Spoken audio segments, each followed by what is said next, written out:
What if everything you believe about human nature is a carefully constructed lie? What if the people you trust most are simply waiting for the right moment to turn their backs? What if the foundations of friendship, love, and loyalty are nothing more than temporary contracts ready to dissolve the moment they no longer serve? These are not comfortable questions. They are not meant to be. For 500 years, the answers to these questions have been suppressed, hidden, and condemned by those who benefit most from your ignorance. The man who dared to speak these truths openly was exiled, his work banned by the church for 2 centuries. Not because what he wrote was false, but because it was too true. His name was Niccolò Machiavelli, and what he understood about human behavior threatens every comfortable illusion we've built about ourselves. In this video, you will embark on a journey through the forbidden wisdom of Machiavelli, a journey that will fundamentally alter how you perceive every relationship in your life.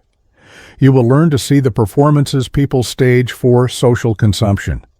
You will understand why loyalty evaporates the moment it becomes inconvenient. You will recognize the strategic victim who weaponizes suffering. You will decode the biological machinery behind what we romantically call love. And you will learn to navigate the invisible power negotiations that occur in every human interaction. This is not knowledge for the faint of heart. Once you see these patterns, you cannot unsee them. The world will appear different, stripped of its comforting narratives. But with this sight comes power. The power to protect yourself.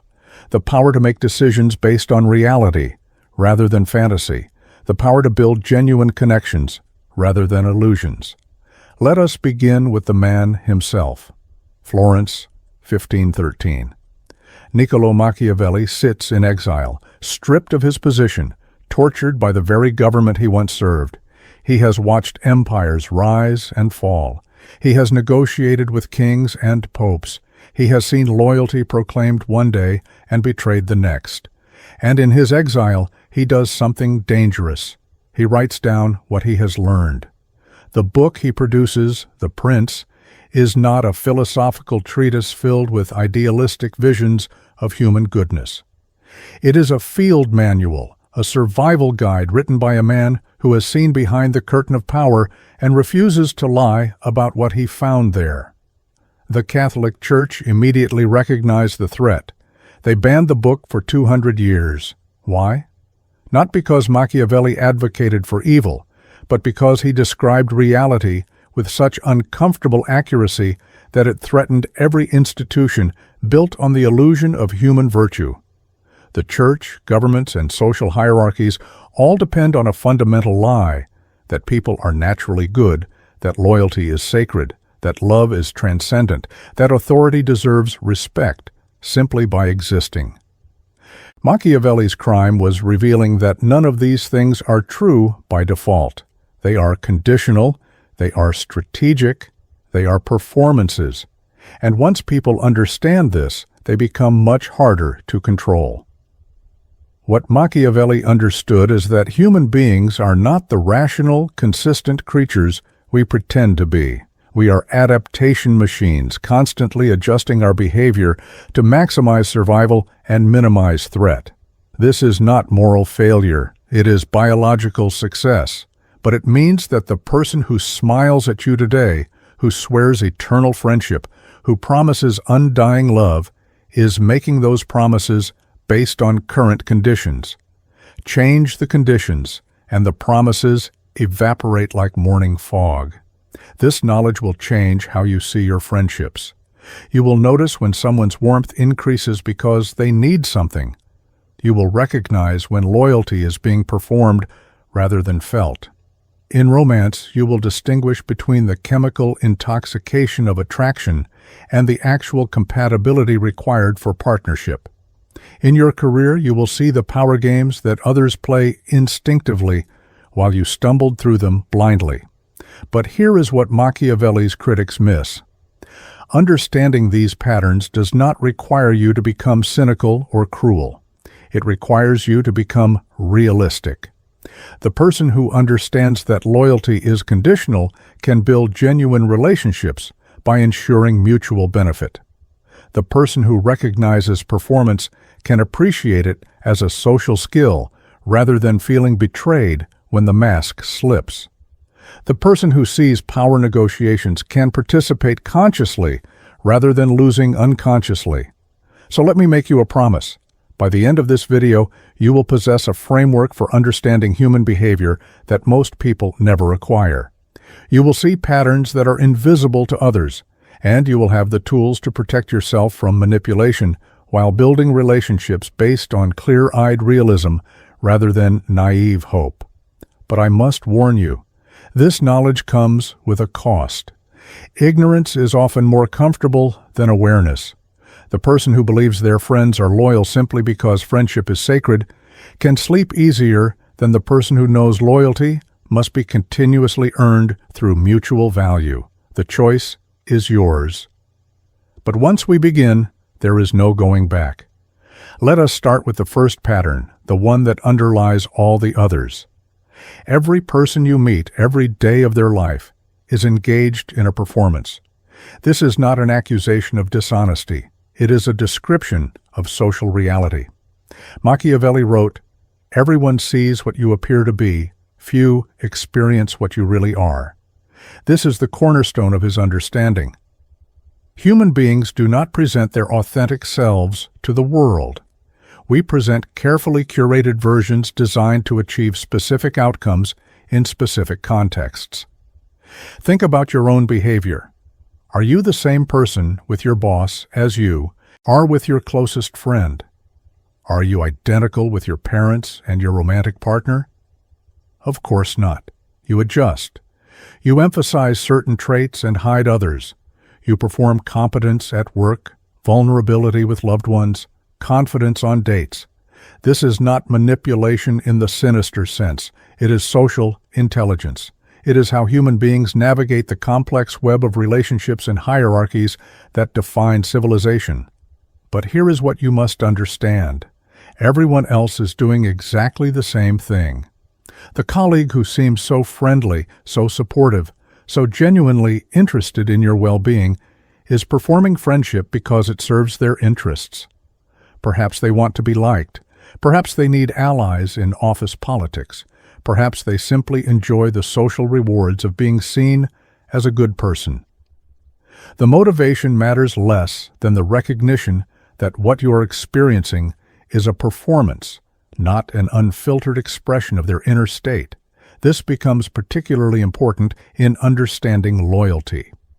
When someone demonstrates loyalty to you, what are you actually witnessing?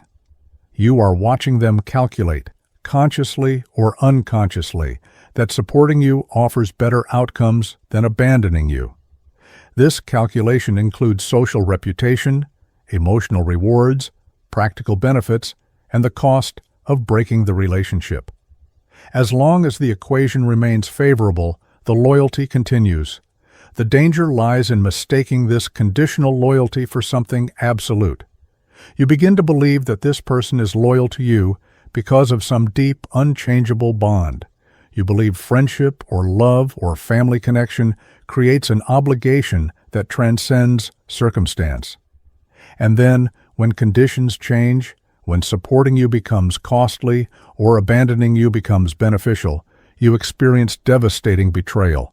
But there was no betrayal. There was simply a change in conditions that made the performance unsustainable. Machiavelli saw this pattern play out repeatedly in politics. Allies who swore eternal friendship turned on each other the moment the balance of power shifted. Advisors who seemed indispensable disappeared when their patron lost influence. Soldiers who fought with passionate loyalty abandoned their commanders when payment stopped or victory seemed unlikely. He recognized that these were not moral failures by unusually bad people.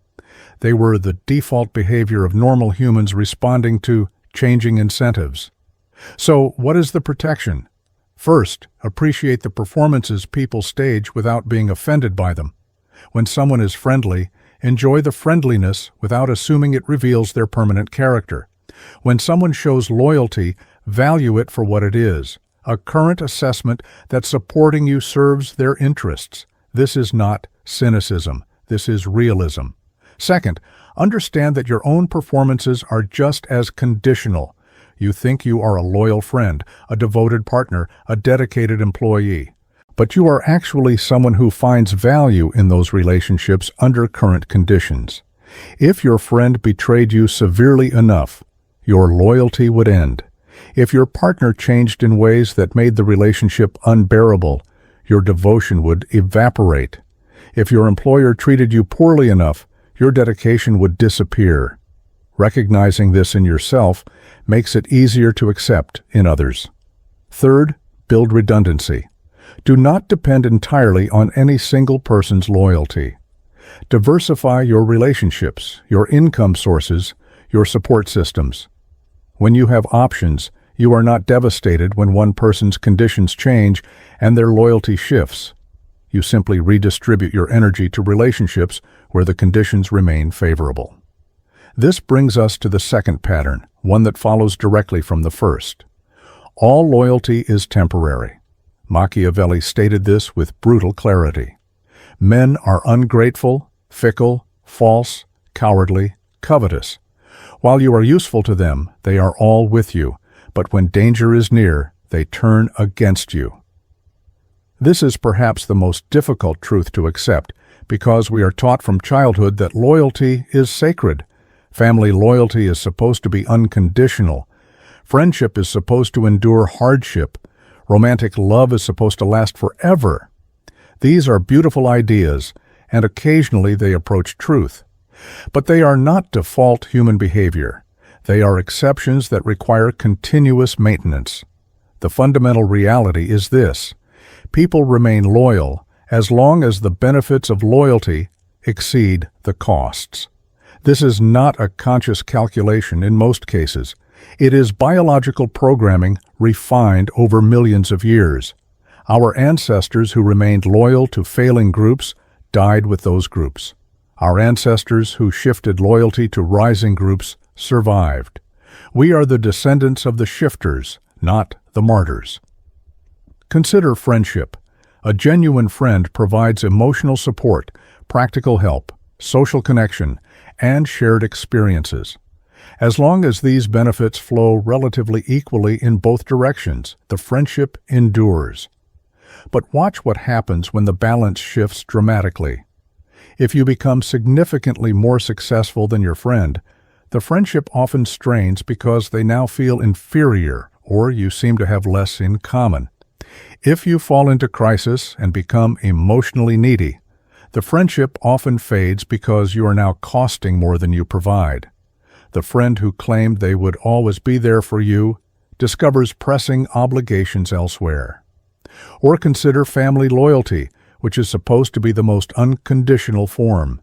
Yet families split over inheritances, over political disagreements, over old resentments that make continued contact more painful than valuable.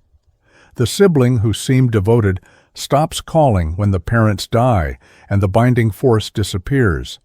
The parent who claimed eternal love withdraws when the adult child makes choices they disapprove of. Again, this is not unusual cruelty. It is the standard operation of cost-benefit analysis embedded in human psychology. Romantic relationships follow the same pattern, though we disguise it with different language. People stay in relationships as long as the emotional, physical, and practical benefits outweigh the costs. When someone falls out of love, what has actually happened? The brain chemistry that created intense attachment has normalized. The partner's flaws, once overlooked, now seem intolerable. The alternative options that once seemed inferior now appear attractive. The cost-benefit equation has shifted, and loyalty ends. The workplace might be the most obvious example. Companies demand loyalty from employees while explicitly treating them as disposable resources, and employees, despite claims of dedication, leave the moment a better offer appears. Both sides understand the game, even if they pretend otherwise. Yet people are still shocked when a company they served for years lays them off, or when an employee they trained and promoted leaves for a competitor. The shock comes from believing the performance rather than recognizing the underlying incentive structure. Machiavelli's insight was that this pattern applies universally because it is rooted in survival instinct. In ancestral environments, shifting loyalty at the right moment could mean the difference between life and death. Staying loyal to a failing tribe meant starving with them. Recognizing when to shift allegiance to a rising power meant surviving to reproduce. We are programmed for strategic loyalty, not absolute loyalty. Understanding this does not mean you should become disloyal or expect everyone to betray you. It means you should build relationships with clear mutual benefit, understand that loyalty requires continuous maintenance, and not be emotionally destroyed when someone's conditions change and their loyalty shifts. When a friend drifts away, recognize they are adapting to new circumstances. When an employee leaves, understand they found a better opportunity. When a partner ends the relationship, accept that the equation no longer worked for them. The protection lies in several strategies. First, maintain your own value. People remain loyal to those who provide benefits. If you are skilled, generous, interesting, supportive, and reliable, others will calculate that loyalty to you serves them well. You cannot force loyalty, but you can make it attractive. Second, recognize the signs that someone's conditions are changing. The friend who increasingly cancels plans is signaling that the relationship is becoming less valuable to them. The employee who becomes disengaged is exploring other options. The partner who seems distant is reassessing the relationship. These are not moral failures requiring confrontation. They are adaptive behaviors requiring acknowledgement. You can either adjust to restore the balance or gracefully accept the shift. Third, do not pour resources into people whose loyalty is already shifting. This is perhaps the hardest lesson. When you sense someone pulling away, the instinct is to pursue, to prove your value, to remind them of the history you share. But this usually accelerates the departure because it raises the cost of maintaining the relationship. They now feel guilty, pressured, or suffocated. Better to accept the shift with dignity, leaving the door open for future reconnection if conditions change again. Fourth, create structures that incentivize loyalty rather than just expecting it. In business, this means aligning interests through equity, profit sharing, or clear advancement paths. In friendships, this means maintaining reciprocity and shared activities. In romance, this means building a life together that would be costly to separate. Loyalty sustained by structure is more reliable than loyalty sustained by promises. Now we arrive at the third pattern, one that Machiavelli did not address explicitly, but which follows from his understanding of how people gain power through manipulation of perception. Victims are more dangerous than obvious threats. This requires explanation because it seems counterintuitive. We are trained to protect victims, to sympathize with suffering, to help those in need. And genuinely helping people who are genuinely suffering is noble. But Machiavelli's framework teaches us to look at incentive structures, and the incentive structure around victimhood is extremely powerful. Here is the key insight. Obvious threats activate your defenses. When someone presents as aggressive, competitive, or hostile, you naturally guard yourself. You watch what you say, protect your resources, and maintain boundaries. The relationship is transparent. But when someone presents as a victim, they trigger your compassion, and compassion makes you drop your guard. A person positioned as a victim gains several strategic advantages. First, they escape responsibility. Whatever problems exist in their life or in your relationship with them becomes someone else's fault. They cannot be held accountable because they are already suffering. Second, they gain access to resources. People naturally want to help victims, so they receive time, energy, money, and emotional support without reciprocation. Third, they become uncriticizable. Any negative feedback feels like attacking someone who is already down, which makes you seem cruel. So their behavior goes unchecked. The strategic victim, whether consciously manipulative or simply falling into this pattern unconsciously, creates a trap. You invest resources trying to help them, but they never improve because improvement would mean losing victim status and its benefits. They present crisis after crisis, each demanding your attention and energy.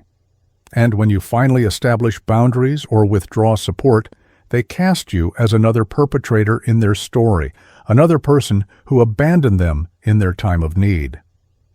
This pattern appears in all relationship contexts. In friendships, the strategic victim is always in crisis, always needing emotional support, always making plans contingent on their latest disaster. You invest enormous energy trying to help, but they never take the actions that would solve their problems because doing so would end the flow of attention and sympathy. When you eventually exhaust yourself and pull back, they tell others you were not really their friend, proving their narrative that everyone abandons them. In romantic relationships, the strategic victim uses past trauma or current suffering to avoid reciprocity. They cannot contribute equally because they are dealing with depression, anxiety, or the aftermath of previous bad relationships. You make endless accommodations, walking on eggshells to avoid triggering them, while your own needs remain perpetually deferred. And if you raise concerns, you are adding to their burden, proving you do not really understand their pain. In professional contexts, the strategic victim avoids accountability by constantly citing obstacles that prevented success. The missed deadline was not poor planning, but unexpected circumstances. The poor performance was not lack of effort, but unfair expectations. The conflict with colleagues was not their behavior, but others' cruelty. They collect grievances that make them untouchable, while their actual contribution remains minimal. Machiavelli would recognize this pattern immediately because it is a form of power acquisition through manipulation of social instinct. The strategic victim has found a way to gain resources and avoid accountability by hijacking our natural compassion.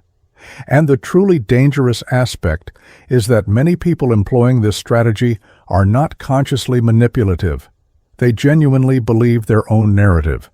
They have told the story of their victimhood so many times that they cannot see their own agency or responsibility. So, how do you protect yourself? First, distinguish between genuine suffering and strategic victimhood. Genuine victims are working to improve their situation. They take responsibility for what they can control. They show gratitude for help received. They have boundaries of their own and respect yours. Strategic victims resist solutions, reject responsibility, demand endless support, and become angry when you establish limits. Second, understand that helping a strategic victim enables their pattern. Every time you provide resources without requiring reciprocity or accountability, you reinforce the behavior. You teach them that victimhood works as a strategy. True compassion sometimes means allowing people to face consequences so they can develop agency. Third, maintain boundaries ruthlessly. Strategic victims will test your limits constantly, always needing just a little more help, always facing one more crisis. Each concession teaches them that persistence breaks your boundaries. You must establish clear limits about what you will and will not provide, and enforce them consistently even when it feels harsh. Fourth, watch for the pattern where someone is always the victim in their stories. If every job ended because of a terrible boss, every friendship collapsed because of betrayal, every relationship failed because the partner was toxic, you are likely dealing with strategic victimhood. Because while bad luck happens, consistent patterns reveal character. If someone is always the victim, they are usually the constant factor. This leads us to the fourth pattern, perhaps the most emotionally challenging, because it requires abandoning one of our culture's most cherished myths. Romantic love is not a transcendent connection between souls. It is a biological strategy for reproduction dressed in poetic language. Machiavelli did not write extensively about romantic love, but his method of stripping away comforting illusions to reveal underlying incentives applies perfectly here. What we call love is an elaborate biological program designed to keep two humans together long enough to produce and raise offspring to independence. The intense feelings, the sense of destiny, the conviction that this specific person is uniquely special, these are not metaphysical truths. They are neurochemical manipulations with evolutionary purpose. The science behind this is now well established, though most people prefer to ignore it. When you fall in love, your brain floods with dopamine, norepinephrine, and oxytocin. These chemicals create euphoria, obsessive thinking, reduced judgment, and powerful attachment.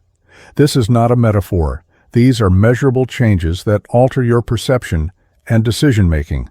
You are, quite literally, intoxicated. This intoxication serves a specific purpose. It makes you overlook incompatibilities, ignore red flags, and commit to a person you might not choose rationally. It bonds you together with intensity sufficient to overcome the difficulties of partnership and parenting. It is biologically brilliant, but it is also temporary. The neurochemistry of early romantic love lasts approximately 6 months to 3 years. The brain cannot maintain that level of intensity indefinitely. It is too metabolically expensive and would prevent you from functioning in other domains. So the chemicals normalize. The obsessive thinking fades. The partner who seemed perfect reveals ordinary human flaws. And you are left with the actual compatibility, or lack thereof, that was always present but obscured by chemistry. This is why divorce rates are so high in cultures that choose partners based on romantic love. People make permanent commitments during temporary intoxication. They believe the intense feelings prove they have found their soulmate, that this connection is special and will last forever.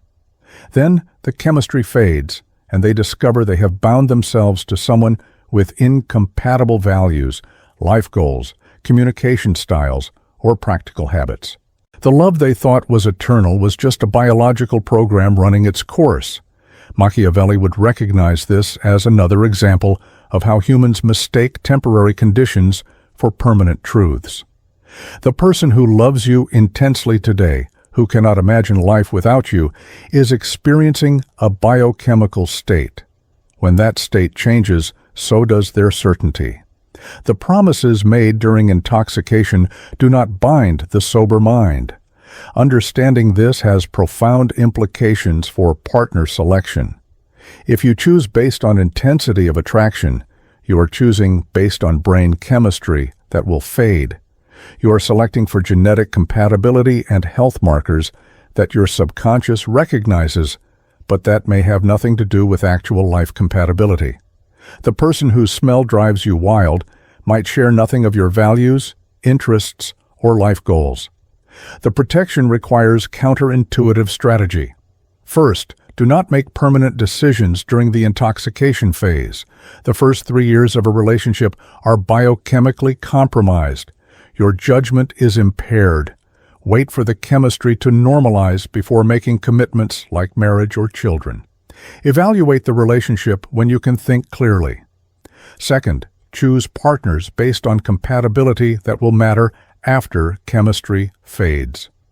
Shared values, compatible life goals, similar communication styles, aligned financial habits, mutual respect, equivalent commitment to growth. These are the foundations that sustain partnership when the initial intensity recedes. Physical attraction matters, but it should be one factor among many, not the primary criterion. Third, understand that the fading of initial intensity is not failure. It is the relationship maturing from chemical dependency to voluntary partnership. Many people panic when the obsessive passion fades, believing they have fallen out of love or chosen wrong. But what is actually happening is a transition from biological programming to conscious choice. The question becomes, do you choose this person with clear eyes, knowing their flaws, and accepting their reality. Fourth, build structures that maintain connection after chemistry fades. Shared activities, mutual goals, deliberate intimacy, explicit appreciation. Partnerships that last do so because both people continue choosing each other through conscious effort, not because they remain intoxicated indefinitely. The work of love begins when the intoxication ends. This brings us to the fifth pattern, one that operates in every human interaction but remains invisible to most people. Every relationship is a negotiation of power. From the moment you meet someone, you are engaged in a complex dance of establishing hierarchy, boundaries, and control. Machiavelli understood that all human interaction involves power dynamics. Who makes decisions? Who accommodates whom? Whose preferences take priority? Who establishes the boundaries? These questions get answered in every relationship, consciously or unconsciously. And if you are not participating in the negotiation consciously, you are losing unconsciously. Power in relationships is not just about dominance and submission, though that is one dimension. It is about who controls resources, who shapes norms, who determines what behavior is acceptable. Every small interaction contributes to the overall power structure. When you defer to someone's preference for which restaurant to visit, you have ceded a small amount of power. When you change your schedule to accommodate someone without reciprocation, you have established a pattern. When you accept treatment you dislike without pushback, you have taught the other person that such treatment is acceptable. Most people stumble through these negotiations blindly, driven by instinct and social conditioning. Women are often taught to be accommodating, to put others' needs first, to smooth conflict. Men are taught to compete, to dominate, to never show weakness. These patterns shape relationship dynamics in ways people do not consciously recognize. The accommodating partner becomes resentful as they realize they have no power. The dominant partner becomes frustrated that their partner seems passive and unengaged. Both are playing out unconscious scripts rather than deliberately negotiating mutually satisfactory terms. The danger of unconscious power negotiation is that it creates unstable patterns. The person who always defers builds hidden resentment that eventually explodes. The person who always dominates becomes complacent and is shocked when their partner suddenly leaves. The relationship lacks explicit communication about needs, boundaries, and reciprocity. So both parties operate on assumptions that are never verified. Machiavelli's approach requires bringing these dynamics into consciousness. Recognize that you are always negotiating power. Every request, every boundary, every accommodation, every expectation contributes to the overall structure. If you want a relationship of equals, you must negotiate as equals. If you want a relationship where your needs matter, you must explicitly claim that space. If you want respect, you must demonstrate that disrespect has consequences. This means several things, practically. First, establish boundaries early. When someone pushes against your limits, the first violation is the most important. If you let it pass, you have taught them that your boundaries are negotiable. If you enforce it, you have established that you have limits and will defend them. This does not require aggression. It requires clarity and consistency. Second, practice reciprocity, not just generosity. Many people, especially those socialized to be caregivers, pride themselves on being giving. But one-sided giving creates power imbalance and resentment. Healthy relationships require back and forth. You give, they give. You accommodate, they accommodate. You support, they support. This maintains equilibrium and ensures both parties feel valued. Third, notice when patterns feel wrong and speak up. If you find yourself always being the one who adjusts, always being the one who apologizes, always being the one whose plans get changed, you are losing the power negotiation. Many people ignore this discomfort because they fear conflict. But small conflicts that establish boundaries prevent large conflicts that end relationships. Fourth, understand that some relationships are inherently unequal, and accept this consciously. Parent and child, employer and employee, mentor and student. These relationships have built-in power differentials. Pretending otherwise creates confusion. Better to acknowledge the structure and work within it than to pretend equality exists where it does not. Fifth, recognize that some people negotiate power through covert means rather than direct conflict. They use guilt, sulking, passive aggression, strategic helplessness, or playing the victim. These are all power tactics designed to get what they want while maintaining deniability. If someone in your life consistently uses these approaches, you are dealing with someone who has learned that indirect power acquisition works better than direct negotiation. You can either make the dynamics explicit, which they will resist, or accept that you are in an ongoing covert power struggle. The final pattern in our first section addresses something even more fundamental than individual relationships. Your beliefs about reality, about what is good and true and valuable, are not primarily the result of your own reasoning. They are managed, shaped, and directed by those who benefit from you holding specific beliefs. Machiavelli recognized that rulers maintain power not primarily through force, but through control of belief. If you can convince people that your rule is divinely ordained, you do not need armies. If you can convince people that the current hierarchy is natural and just, they police themselves. If you can convince people that their interests align with yours, they serve you enthusiastically. This pattern has only intensified in the modern world. You are surrounded by institutions, corporations, media, and ideologies that profit from you believing specific things. And they have become extraordinarily sophisticated at shaping those beliefs while making you think you arrived at them independently. Consider consumer beliefs. You believe you need the latest phone, the luxury car, the designer clothes, the perfect body. Why? Because you have been exposed to thousands of hours of advertising designed to create dissatisfaction with what you have and desire for what you lack. The advertising does not work through direct command. It works by creating associations, triggering insecurities, and presenting solutions. You come to believe that purchasing specific products will make you happy, attractive, or successful. And who benefits from this belief? The corporations selling those products. Consider political beliefs. Regardless of where you fall on the political spectrum, you believe that specific policies are obviously correct and opposing views are dangerously wrong. But how did you arrive at these beliefs?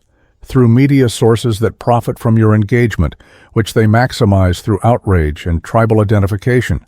Through social groups where expressing certain views brings approval and expressing others brings rejection. Through educational institutions that present particular frameworks as objective truth. Your political beliefs feel like the product of careful reasoning, but they are largely the product of environmental exposure, carefully managed by those who profit from your ideological commitment. Consider beliefs about success and happiness. You believe you should pursue career advancement, accumulate wealth, achieve specific markers of success. Why? Because economic systems profit from your productivity and consumption. You are taught to find identity in your work, measure worth through achievement, and pursue endless growth. This benefits employers who get dedicated employees, corporations who get consumers, and governments who get tax revenue. It may or may not benefit you. Consider beliefs about relationships and family. You believe in romantic love as the basis for marriage, nuclear family structures, specific gender roles. Where did these beliefs come from? They are relatively recent cultural constructions that serve specific economic and social purposes. The nuclear family, isolated from extended kinship networks, is excellent for creating consumer units who must purchase services that extended families provided. The emphasis on romantic love as essential for partnership serves industries built around courtship and marriage. These beliefs feel natural and eternal, but they are historically contingent and serve specific interests. Machiavelli's method requires asking, "Who benefits from me believing this?" When you find yourself with a strong conviction, trace it backward. Where did this idea enter your consciousness? What sources reinforced it? What would happen if you stopped believing it? Who would lose if this belief became less common? This is uncomfortable because it suggests you have less autonomy than you imagine. You like to think your beliefs are the product of careful reasoning, objective analysis, and authentic values. But the truth is that you are swimming in a sea of manufactured narratives, each designed to serve someone's interest. And you cannot simply step outside this system because your entire framework for evaluating truth has been shaped by it. The protection lies not in achieving some impossible objective truth, but in recognizing the game. First, identify what beliefs you hold that conveniently align with corporate or institutional interests. If your beliefs perfectly serve the people trying to sell you things or control your behavior, you might want to examine them more carefully. Second, seek out perspectives that make you uncomfortable. If you consume only media that confirms your existing beliefs, you are allowing yourself to be managed. The ideas that challenge you, that seem obviously wrong, often reveal the boundaries of your allowed thinking. Third, experiment with abandoning beliefs to see what happens. What if you stop believing you need to constantly improve yourself? What if you stop believing your political opponents are evil? What if you stop believing success requires endless work? Try it and observe what changes. Often you will discover the belief was serving someone else more than it served you. Fourth, accept that you cannot achieve perfect independence of thought. You are a social creature, and your beliefs will always be influenced by your environment. But you can become conscious of the influence and choose which influences to accept. If you found value in what we have explored so far, I encourage you to subscribe to this channel. Click the like button to help this content reach others who need to see these patterns. Too many people move through life blind to the dynamics we have discussed, suffering from betrayals they never see coming, trapped in relationships they do not understand, holding beliefs that serve others rather than themselves. By supporting this channel, you help spread the awareness that could protect someone from years of unnecessary pain. Your subscription tells the algorithm to show this to more people who are ready for uncomfortable truths. Let me take a moment to consolidate what we have covered. You have learned that every human interaction is a performance, a carefully managed presentation designed to achieve specific outcomes. You have understood that loyalty is conditional, lasting only as long as it serves the person offering it. You have recognized the danger of strategic victims who weaponize suffering to gain resources and avoid accountability. You have confronted the reality that romantic love is biochemistry rather than destiny. You have seen that power negotiation occurs in every relationship, whether you participate consciously or lose unconsciously. And you have glimpsed how your beliefs are managed by those who profit from you thinking in specific ways. These are the foundations, the essential patterns you must recognize to navigate human relationships with clear eyes. But these are defensive insights. They protect you from exploitation and disappointment. They help you see reality rather than comforting illusion. Now we enter more dangerous territory. The patterns we have explored so far teach you to recognize what is happening around you. What comes next teaches you to actively shape what happens. These are not tools for the faint of heart. They require accepting that you can and perhaps should manipulate perception, manage information, and strategically use human psychology to achieve your goals. Machiavelli did not shrink from this conclusion, and neither should you if you want real power in your relationships and career. What follows are the advanced patterns, the offensive strategies that separate those who react to the world from those who shape it. The seventh pattern begins where the sixth ended, but pushes further into uncomfortable territory. Not only are your beliefs managed by others, but you can manage the beliefs of others. This is the foundation of all influence, all leadership, all power. The person who controls the narrative controls reality. Machiavelli understood this implicitly in his advice to princes. The appearance of virtue matters more than actual virtue. The perception of power matters more than the power itself. What people believe about you determines how they treat you, regardless of underlying truth. This principle scales from personal relationships to global politics. In your personal life, people treat you based on the narrative they hold about who you are. If they believe you are competent, they defer to your judgment. If they believe you are high status, they seek your approval. If they believe you are untrustworthy, they guard themselves. These narratives are constructed from limited data points, interpreted through existing biases, and reinforced through selective attention. And they are malleable. You can shape the narrative others hold about you through strategic self-presentation. This is not the same as lying. You are not creating false facts. You are emphasizing certain truths and de-emphasizing others. You are framing your actions in specific contexts. You are managing what information flows and when. Consider professional contexts. Two people perform the same work. One is perceived as a rising star, the other as adequate. Why? The rising star has mastered narrative management. They ensure their successes are visible to decision makers. They frame their failures as learning experiences. They associate themselves with successful projects. They position challenges as opportunities to demonstrate problem solving. They cultivate relationships with people who can advocate for them. The adequate performer simply does the work and hopes it will be noticed. Or consider social dynamics. Two people attend the same social events. One becomes central to the network, the other remains peripheral. The central person has understood that social capital accumulates through strategic narrative. They remember and use people's names. They show interest in others' concerns. They connect people to create obligation networks. They position themselves as sources of valuable information or resources. They carefully manage their social media to present a compelling narrative about their life. The peripheral person simply shows up. The key insight is that most people are passive narrative consumers. They do not actively investigate or think critically. They absorb available information and construct simple stories. If you provide them with a compelling narrative about who you are, they will adopt it unless it conflicts dramatically with direct experience. And even direct experience is interpreted through the narrative lens you have provided. This requires several skills.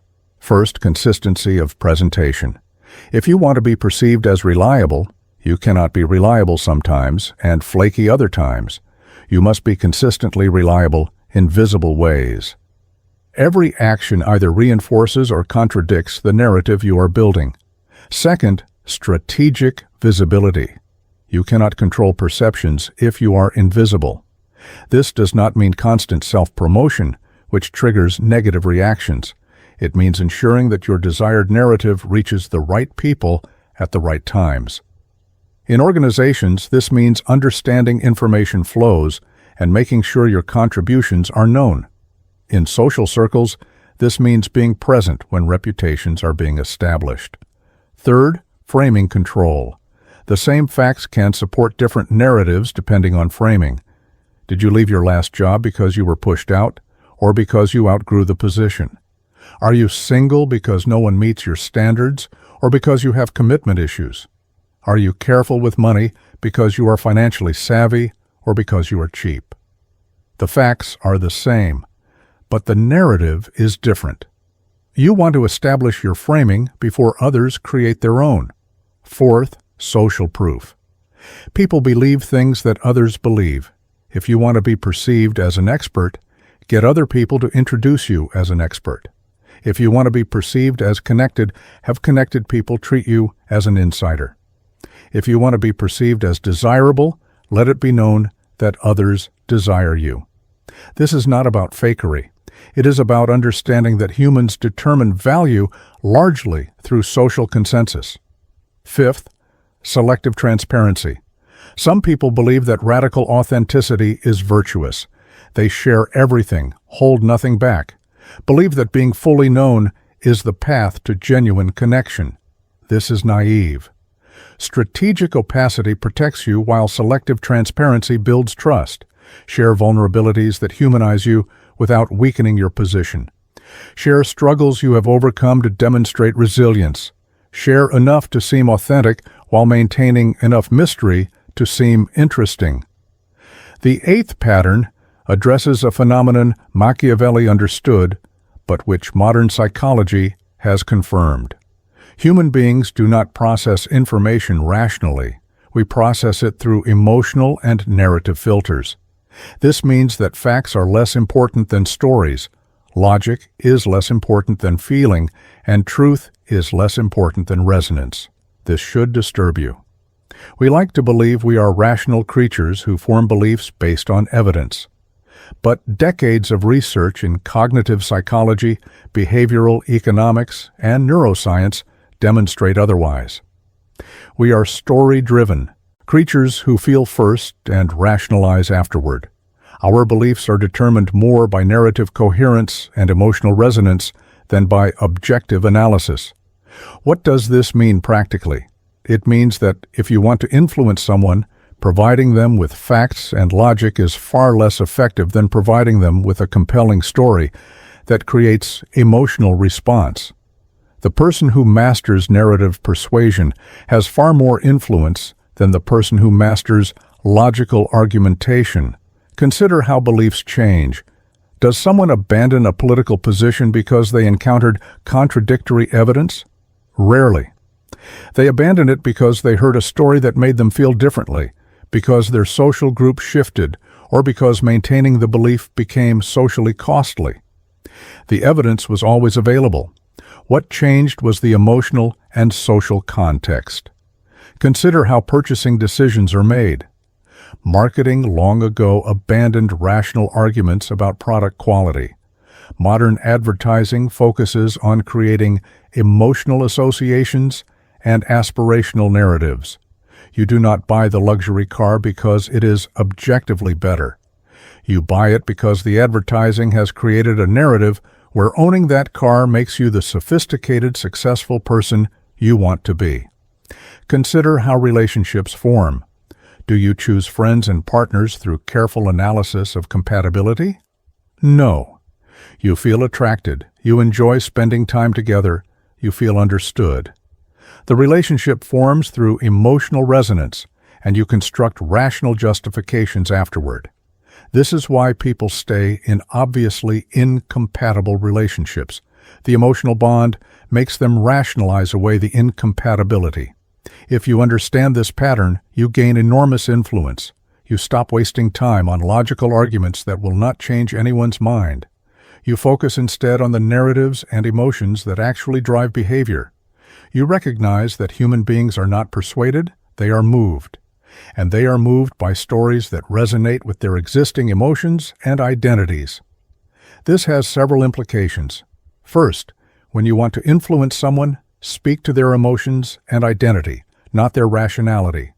Do not give them 10 reasons why your proposal is logical. Give them a vision of who they will become if they join you. Do not prove you are right. Make them feel that your position resonates with their values and self-concept. Second, use stories rather than arguments. Stories bypass critical thinking and speak directly to emotion and memory. A single compelling anecdote will be more persuasive than a dozen statistics. This is not because people are stupid. It is because narrative is how human brains process and remember information. Third, understand that you cannot change someone who is not ready to change. If their identity is invested in a particular belief or behavior, no amount of evidence will budge them. You can only plant seeds and wait for circumstances to create readiness. This saves enormous wasted energy trying to convince people who are not convincible.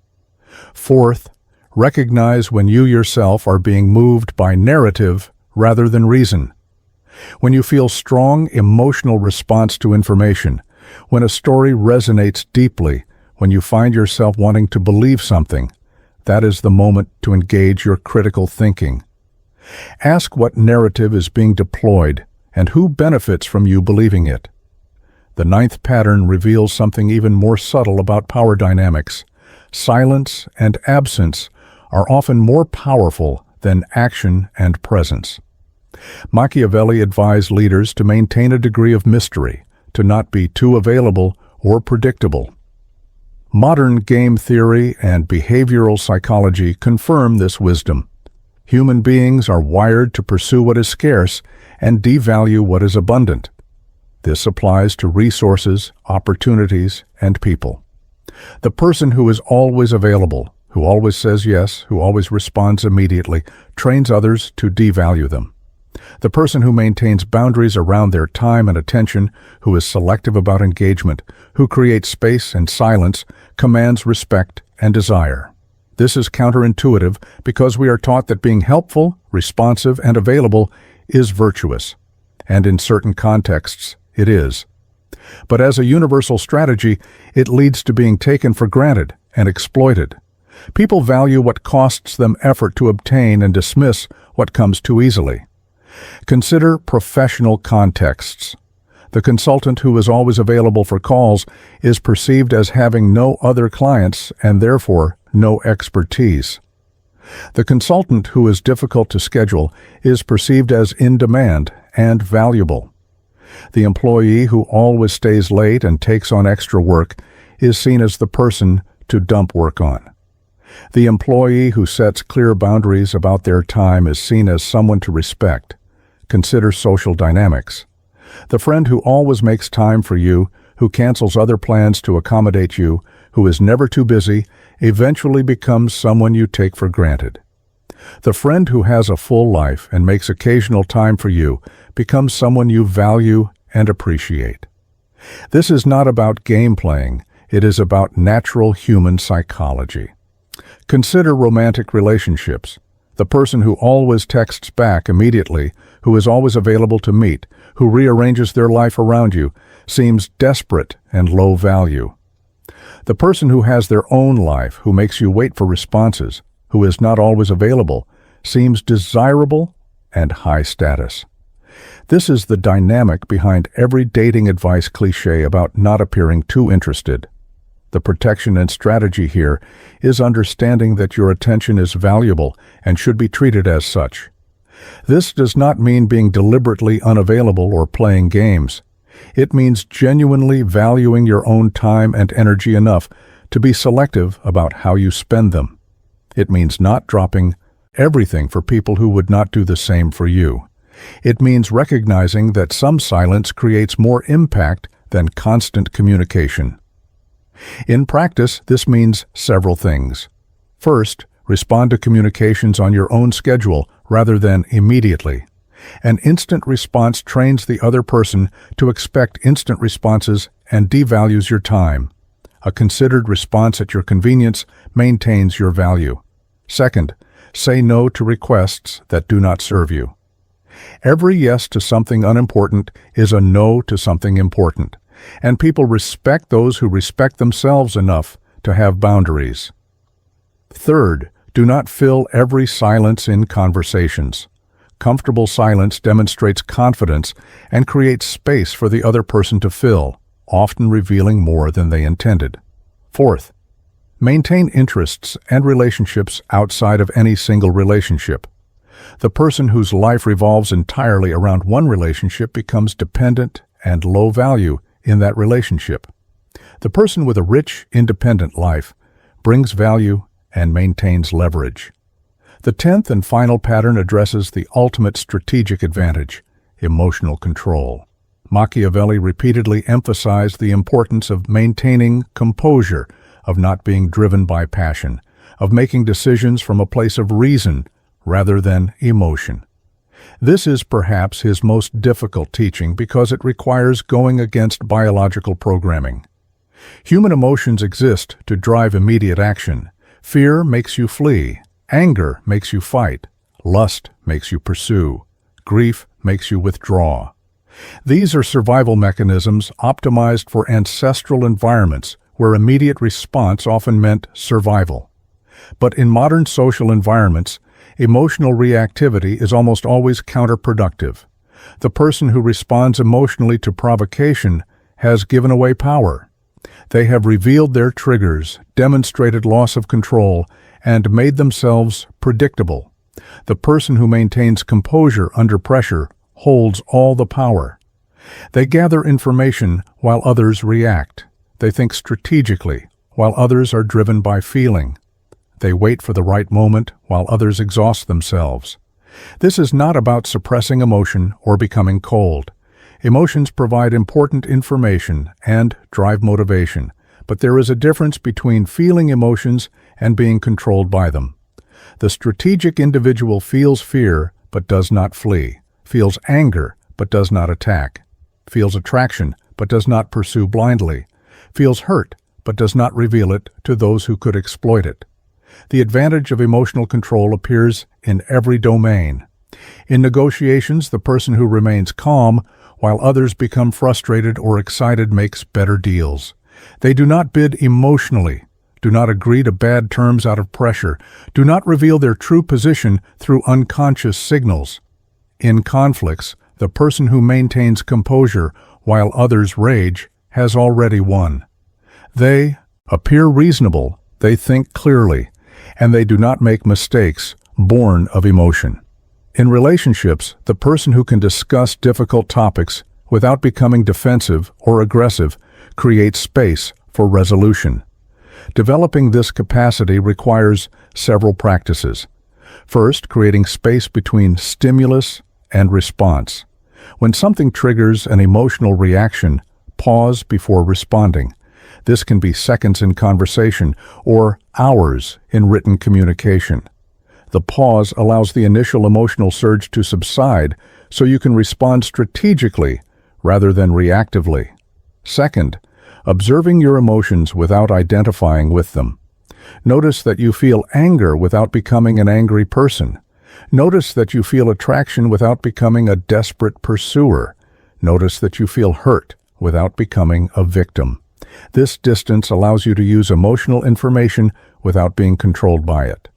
Third, understanding what triggers you and why. Every strong emotional reaction reveals something about your fears, insecurities, or unmet needs. Instead of defending against this knowledge, study it. The person who understands their own psychology can compensate for their vulnerabilities. The person who denies them is controlled by them. Fourth, practicing discomfort. Emotional control develops through exposure to situations that trigger emotion while maintaining composure. This is why traditional warrior cultures emphasized stoicism and physical hardship. They were training emotional control through deliberate stress exposure. You can do the same through cold exposure, difficult conversations, public speaking, or any activity that triggers your particular emotional vulnerabilities. The person who masters emotional control has an enormous advantage in all human interaction. They see clearly while others are blind with emotion. They choose their battles while others fight every provocation. They invest energy strategically while others exhaust themselves on every trigger. And they appear strong and composed while others appear weak and reactive. These 10 patterns, when combined, create a framework for understanding and navigating human relationships that most people never develop. You now see that everyone is performing, that loyalty is conditional, that victims can be predators, that love is chemistry, that power is always being negotiated, that beliefs are managed, that narrative beats logic, that absence creates value, and that emotional control provides advantage. This knowledge does not make you cynical unless you choose cynicism. It makes you realistic.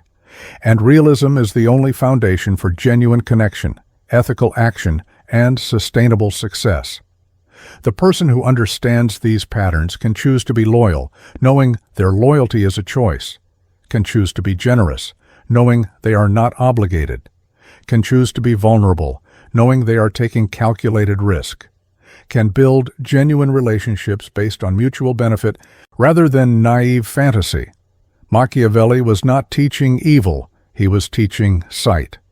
In a world where most people stumble through relationships blind to the patterns that govern them, suffering from preventable betrayals and disappointments, the person who sees has an obligation to use that sight wisely. You can use this knowledge to protect yourself and build better relationships. Or you can use it to exploit others. The choice reveals your character, not Machiavelli's. I will leave you with his final wisdom. The person who wishes to be purely good in a world where not everyone is good will be destroyed. But the person who understands both goodness and strategy, who can be moral when possible and pragmatic when necessary, who sees reality clearly but chooses their actions deliberately, that person can navigate the world successfully while maintaining their humanity. You now have the forbidden wisdom. What you do with it is up to you. Don't forget to give a like or a hype and subscribe to the channel. Watch the next video to complete everything you just learned.